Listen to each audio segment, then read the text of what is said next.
After 3 years of work setting up the gardens, the house we're living in, this is in Killarney, the drought that has affected the area and still continues to this day forced us to look around for a property that had water resources that we could use.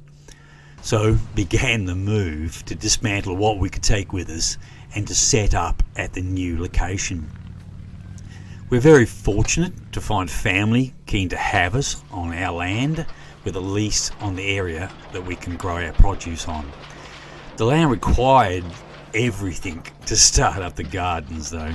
Rabbit-proof fence, irrigation, building up of garden beds, shed infrastructure, etc., etc.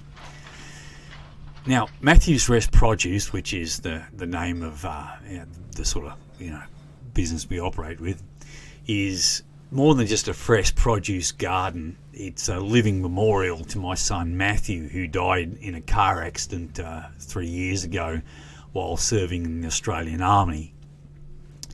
So slowly but surely we have built up and implemented all that we can do to create a productive area, as well as building a tiny home with the help of my partner Sonia's sons and resources that we sourced, second-hand, reused or not quite first grade, which includes being, on the saw bench and cutting the timber to shape as well. So this is part of the project we're in for our self-sufficiency and reliancy.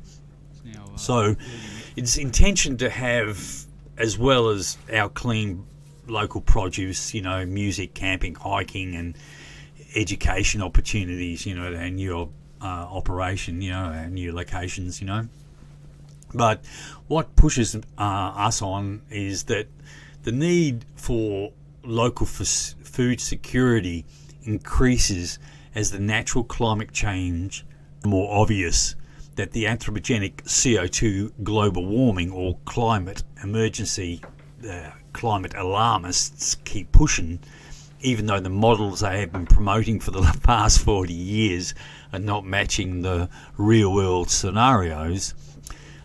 Climate change, the way it's advocated, is not bringing about the effects the climate alarmist agenda keeps pushing, no matter how much manipulation and fraudulent reporting does happen.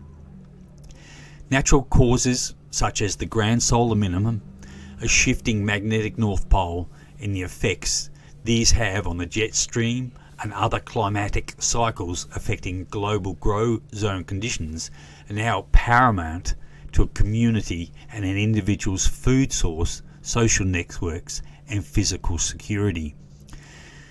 The reasons behind the instances on climate change theories and models that have proven time and time again to be in error needs to be fully understood in the concept of power and money that is played by global forces hidden from the public eye, yet still forcing the anthropogenic CO2 global warming initiative. So, please follow along. We're setting up this new location, and hopefully we will able to keep on answering your questions, and I look forward to doing that. Okay, bye for